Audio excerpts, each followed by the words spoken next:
My £8.50 revenge on my cheating, thieving ex. When I was at uni, I started dating this guy.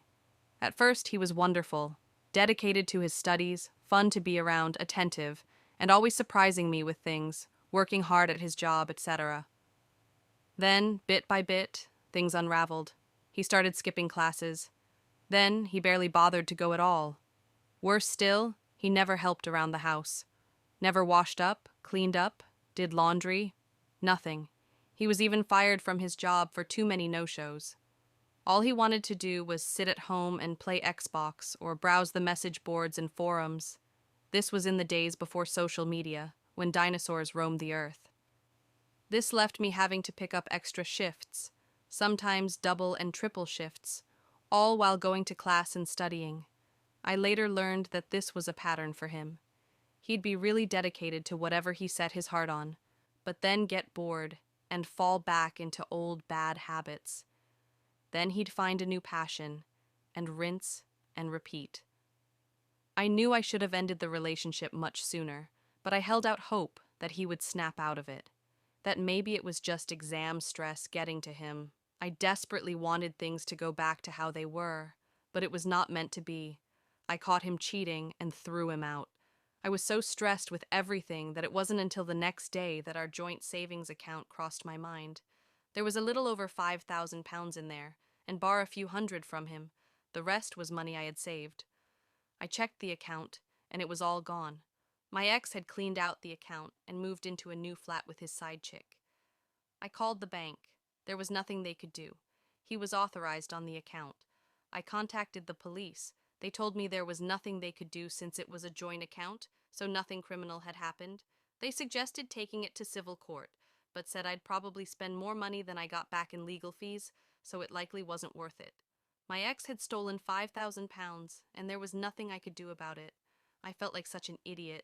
I got even angrier when I saw his posts on various forums boasting about his new game consoles, new games, new TVs, and gadgets, all bought with my money. I'm not usually a vengeful person. Petty on occasion, sure, but I've never wanted to exact revenge as much as I did right then, and I knew just how to do it. While I was a student, I temped every summer to help pay for my studies. One such job had been for a debt collection agency. The work was as shitty as you can imagine, but it paid really well, and it was only for a few months. My ex had been dodging debt for many years, and he was very proud of that fact. He was also proud of the fact that his debt was close to being statute barred, and he hadn't paid a penny. For those of you who don't know, in the UK, creditors have about 6 years to collect a debt, and then it becomes statute barred. That means the money is still owed, but creditors have no legal way to enforce payment, such as using bailiffs. My ex was a few months away from reaching statute barred status. However, what a lot of people don't know is that making a payment on that debt resets the clock. If you pay any amount, then that 6 years starts from scratch. Previously, I had used my insider knowledge to help him dodge the debt. Now, I would use it to hit him where it hurt. By the end of our relationship, I was handling everything, including his debts. I had the paperwork, so I knew who he owed and how much. I called his creditors up. I was honest and said I was a friend calling to make a payment on his behalf. I didn't pretend to be him, because that would be a big legal no-no. They weren't allowed to disclose any details, but they were able to take payment. I paid the minimum I could on each debt, about £1 on most, but one had a minimum payment of £1.50. It was the best £8.50 I have ever spent. I also made sure to give them his new address and contact details, as well as his parents' address. Having worked in the biz, I knew they wouldn't change the address since I wasn't the account holder, but they would note it. They had various systems where they could search for his name against that address and see if anything came up. If they got a hit, they'd change the address. The trap was set. All I had to do was wait. A few months rolled by, then it happened. His posts on the forums went from boasting about his new gaming PC to panic about a court date. He called me and begged for advice. I told him to F off. Seeing I wouldn't help, he asked for advice in the forums. One of his online friends told him not to turn up to court. That way they wouldn't be able to prosecute without him there. It was terrible advice that was 100% untrue. In fact, Not showing up is one of the worst things you can do, especially in civil court. This was getting better and better. The court date came and went. My ex naturally didn't go. A few weeks later, my ex posted photos of his empty flat. Bailiffs had cleaned him out and taken every last one of his shiny new gadgets and toys.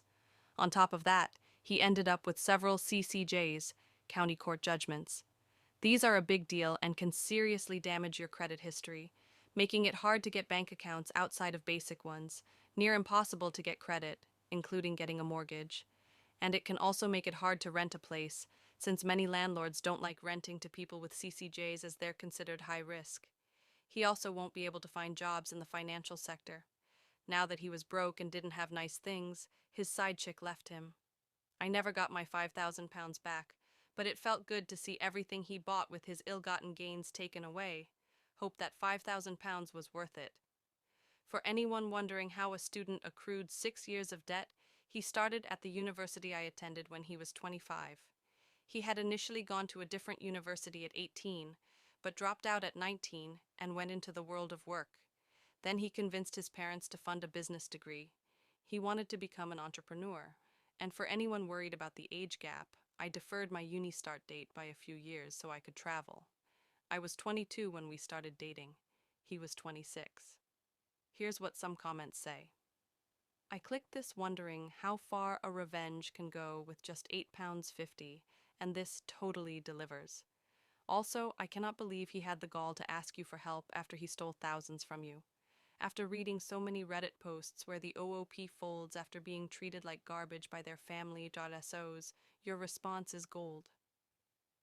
This was amazing and so brilliant, a plus. Dude definitely got what he deserved. Love this story. An ex of mine did something similar and left me with $5,000 in credit card debt. This was over 15 years ago. I was young and stupid and had given him the secondary card on my account. I'd bought him a really nice bicycle while we were together. After the breakup, he hadn't collected it from my place yet. I gave it away. He threatened to call the cops on me for stealing his bike, but the purchase was on my credit card, and the receipt was in my name, so he couldn't do shit. It was petty AF, and certainly didn't help me pay off the credit card debt, but fuck, it felt good. Inspired. The fact that he called you for advice is hilarious. Dunno what the hell he was expecting. I know I placed the financial burden on you, cheated on you and robbed you, but if you help me out, I'm prepared to... What, exactly?